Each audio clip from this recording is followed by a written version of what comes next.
Everyone, this is পরশু Sajmin and আজকে ভিডিওটা শুরু হচ্ছে একটা ফ্যামিলি ডেট দিয়ে। সো আমি অর্ণবেন আরাত আমরা সবসময় স্টেক আউটে যাই যখন আমাদের কোনো স্পেশাল ওকেশন হয় আর স্টেক খাইতে ইচ্ছা করে। বাট ওই দিন আমরা ফার্স্ট টাইমের জন্য গিয়েছিলাম উডাস গ্রিলে অ্যান্ড ওখানকার ফুডও ইয়াম্মি ছিল, but I really prefer steak out, just my personal opinion.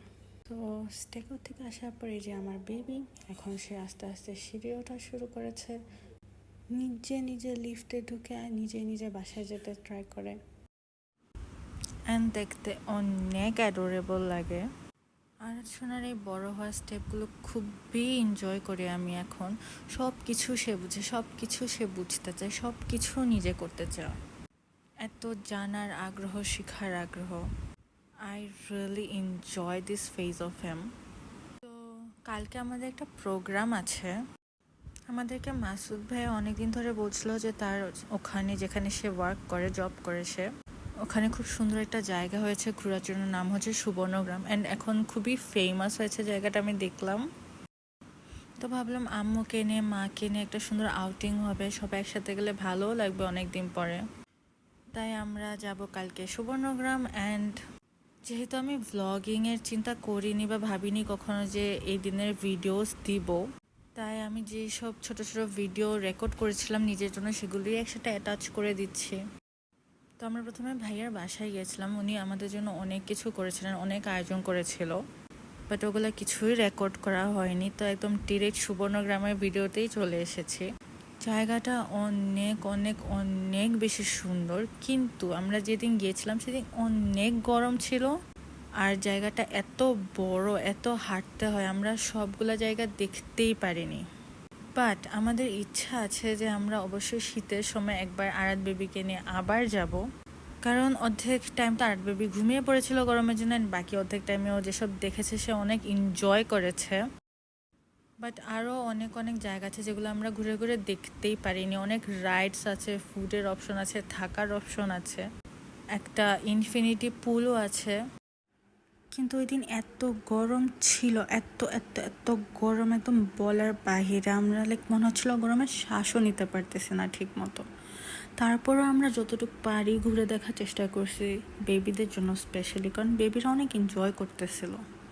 ওখানে দেখলাম বেবিদের আবার আলাদা প্লে জোন আছে, বড়দের অ্যাক্টিভিটিস এরিয়াস আছে, মানে অনেক কিছুই আছে, অনেকটা বড় এরিয়া জুড়ে করা। তো একটা ছোটোখাটো জুও আছে আমি দেখেছি, কিন্তু ওই দিকটা ঘুরে দেখা হয়নি আমাদের।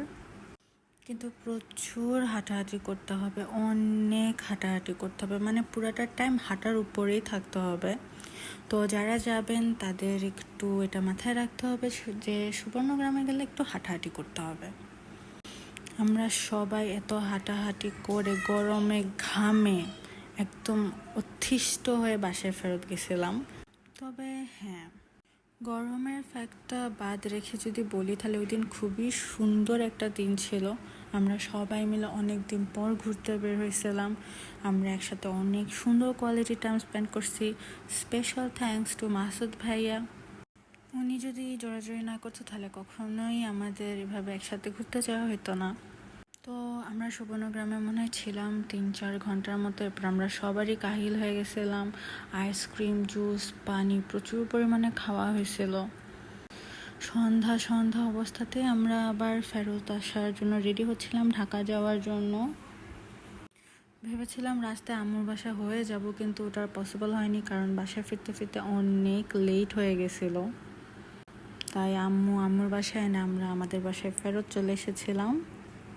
বাসায় এসে সবাই ফ্রেশ ট্রেশ হয়ে এই যে আমার আরাত বেবি তার মিকু খেতে স্টার্ট করেছে। জাস্ট 2-3 দিন হলো সে ফিডারের মিল্ক খাওয়া স্টার্ট করেছে, এখনও ব্যাপারটা তার কাছে নিউ। তারপরে শুরু করে দিয়েছে দুষ্টুমি। আজকে সে আটা দিয়ে প্লে করেছে একদম পুরা বাসা, নিজের শরীর একাকার করে, তারপর সে ঘুমিয়ে গিয়েছে। সো আজকে এতটুকুই। Thank you for watching.